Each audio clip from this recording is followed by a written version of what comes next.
Hi, I'm Ellie Jackson from Roux. I'm going to answer some questions from my fans. Thank you very much for sending in all these lovely questions, and I'm going to answer them for you now.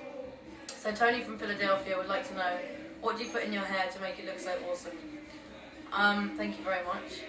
I use kind of a mixture of products. I use a lot of mousse, I use this weird powder stuff, I use a lot of hairspray obviously, and I'm just sort of teasing it up a lot for about 15 or 20 minutes, and then a lot of hairspray, and then sort of drying it in. It's kind of a process that I perfected over about 2 or 3 years, I suppose. So yeah, it's kind of one of those things. You can use all the right products you like, but you have to kind of keep practicing. But thank you very much. I'm glad you think it's so awesome.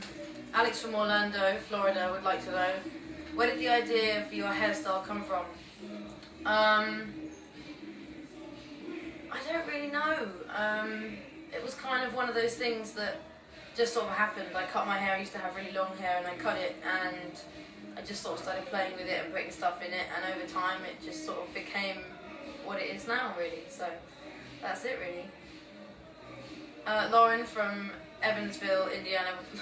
I'm not answering that one.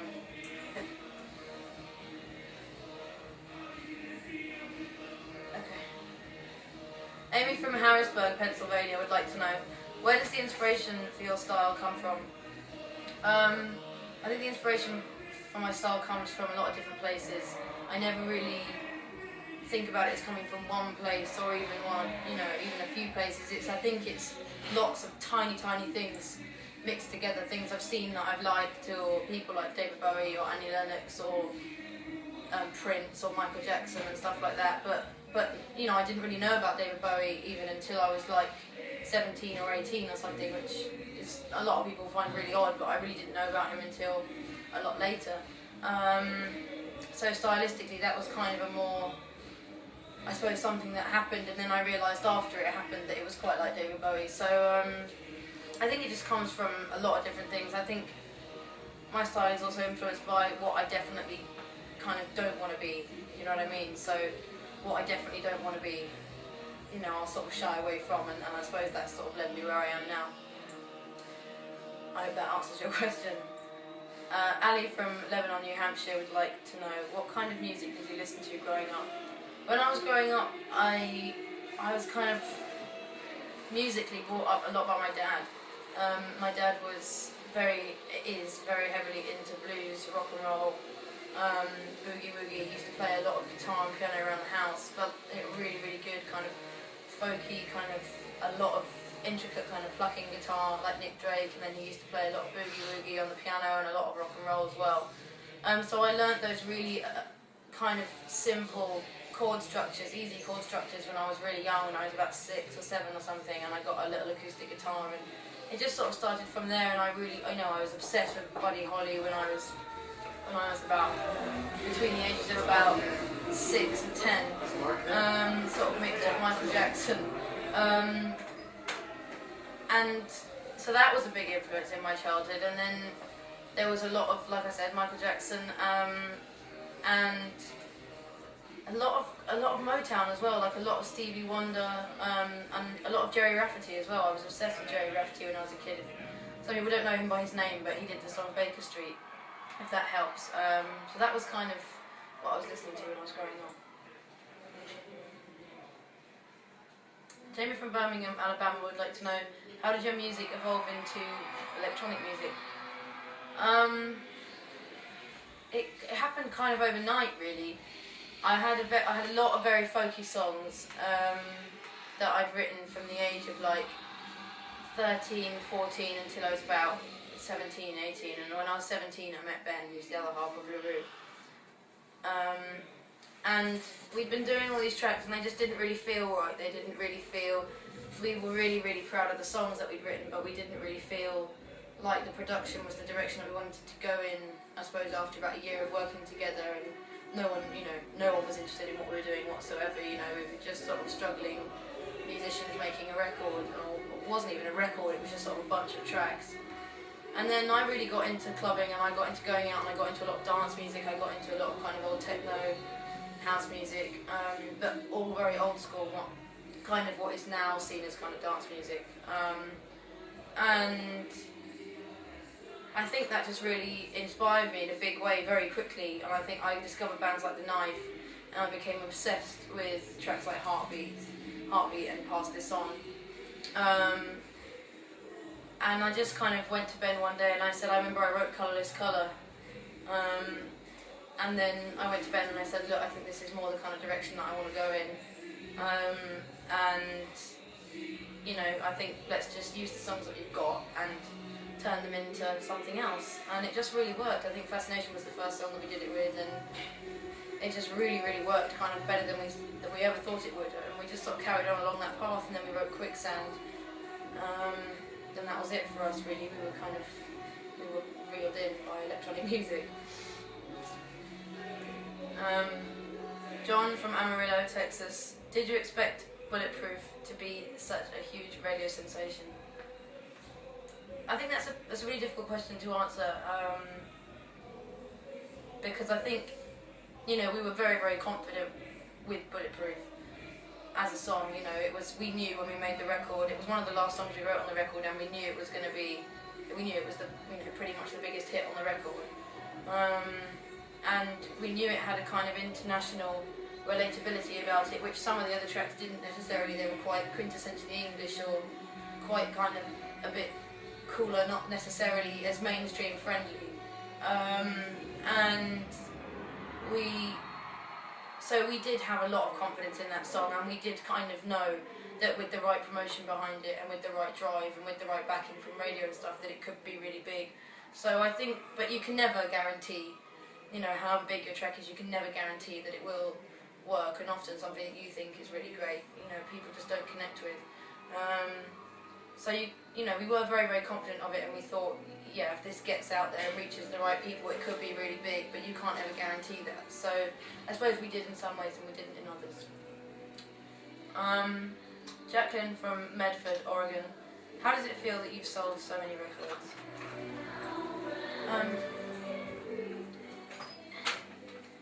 It's weird. I don't think as an artist you ever really, it's not a feeling that you can have like when you're upset or when you're excited even. It's like a kind of feeling that you can't really feel it or touch it necessarily. You know, maybe you might make a bit more money or whatever, but it's not a feeling that, you know, it's a feeling that you dream of from being a child, you know.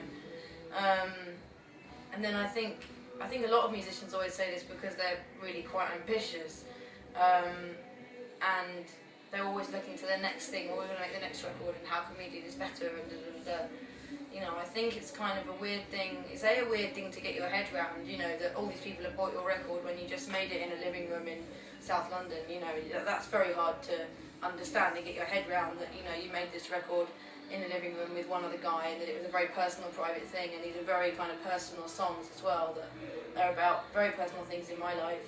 And then suddenly, you know, to be told that thousands, hundreds of thousands of people, you know your song and like it and are singing along to it and stuff like that, it's not something you can really get your head around. So there's that, and then there's always the kind of feeling as a musician of, okay, well, we've done that, but what can we do next, kind of thing, which is, I suppose it's kind of a hindrance in a lot of ways, but I think most musicians all say the same thing. So I hope that kind of explains it. I could have sugarcoated that answer a lot more, but I'd rather be honest with you.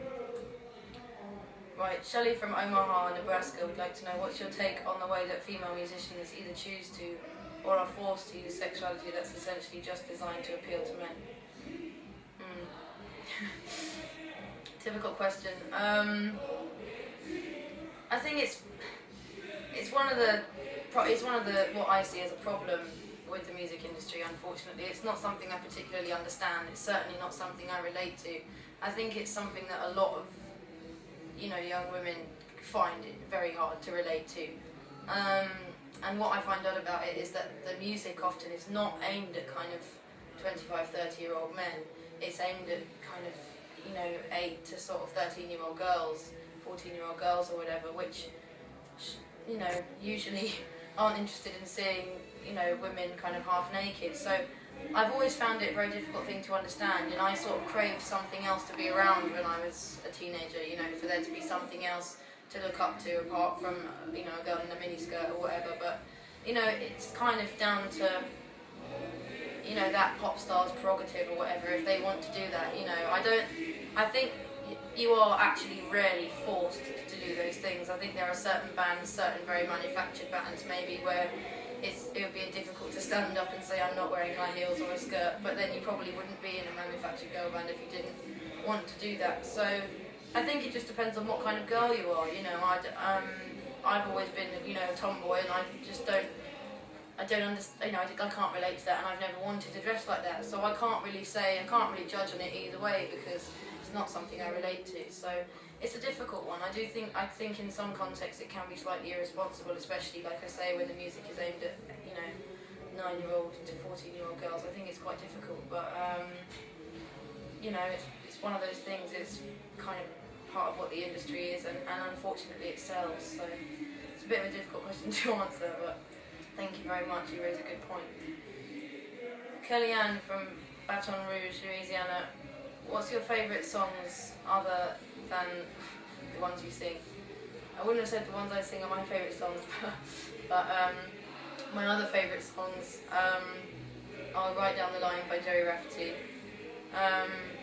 Just One Look by Doris Troy, and there's a great track which I've got into recently called Love Me Tonight by Fern Kinney, but unfortunately you can't buy it on iTunes, but you can find it on YouTube, and it's a great song. It's like a 9-minute version, which is sometimes a bit too long for some people, but it's a really great track. The atmosphere just builds and builds, and it's incredible. It's very emotional. It's a great old disco track. And there's another one which you can buy on iTunes, which is I Need You Tonight by Pumpkin Machine. Quite similar titles, but very different songs. Sherry from Eau Claire, Wisconsin would like to know, how do you see yourself and your music evolving?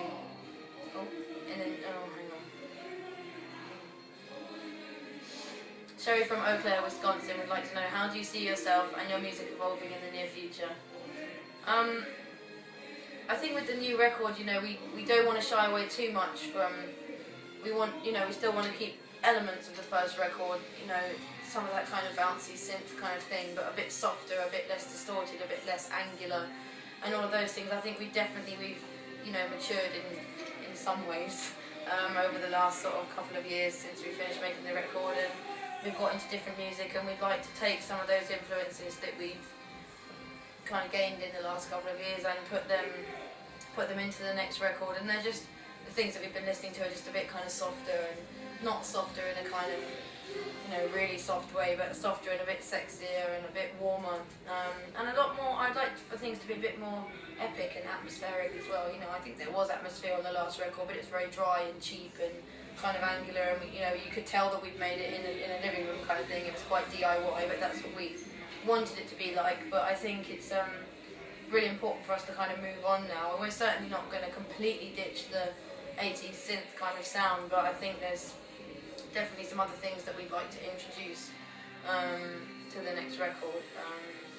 You know, maybe it's just kind of a later 80s feel.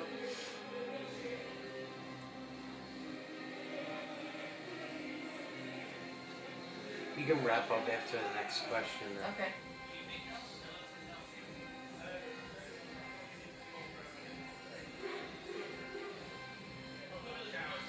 Just gonna pick a good question.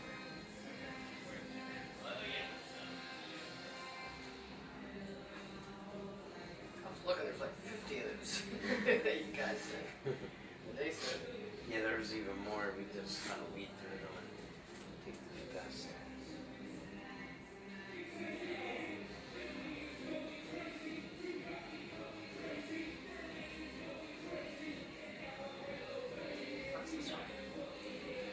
Megan from Lebanon would like to know, what's the process when writing your music? When we write, it's kind of a combination of a few different kind of processes. Sometimes I'll start something, like with In For The Kill, I wrote the verse and the chorus late one night, about 4 years ago, and I think it was after I'd seen something that said In For The Kill, and I was writing something, and it just really fitted with what I was talking about, and the song's very much about courage and stuff like that, and that was kind of one of those weird things where something just comes to you from something that you see. And I wrote the verse and the chorus, and then I took it to Ben and I said I need help writing the second verse and arranging it, so we did that together. And then that was acoustic, and then later on we turned it into a kind of electronic song. So that was the process with that one. And then with other ones, it's been a kind of case of us both just sitting down and starting a song like Bulletproof. Actually, Bulletproof, Ben was on the phone in the garden, and I was messing around on the keyboard and I was waiting for him to come back in. I remember actually being slightly annoyed because he was taking ages on the phone. I really wanted to get going, and I was playing something on the keyboard which ended up being the arpeggiated bit in the verse in Bulletproof, which you hear in the background. And he came in and he came off the phone and he said, oh, I really like that, should we record it? And I said, yeah. And we recorded it, and then we wrote Bulletproof around it. So it kind of starts in all manner of different ways. Like Cover My Eyes, we were very certain we wanted to write a ballad, and we sat down together and just started writing a ballad and reference tracks like Sign Your Name by Terence Trent D'Arby and China Crisis and stuff like that. So it's kind of in all manner of different ways really, but I think, you know, the actual process of writing the song usually is kind of chords.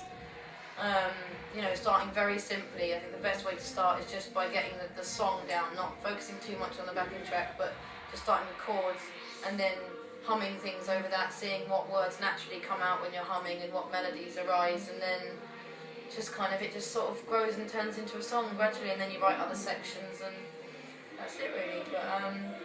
But that's all the questions I can answer for tonight because I have to go on stage. I'm in Philadelphia, but thank you very much for sending in all your questions.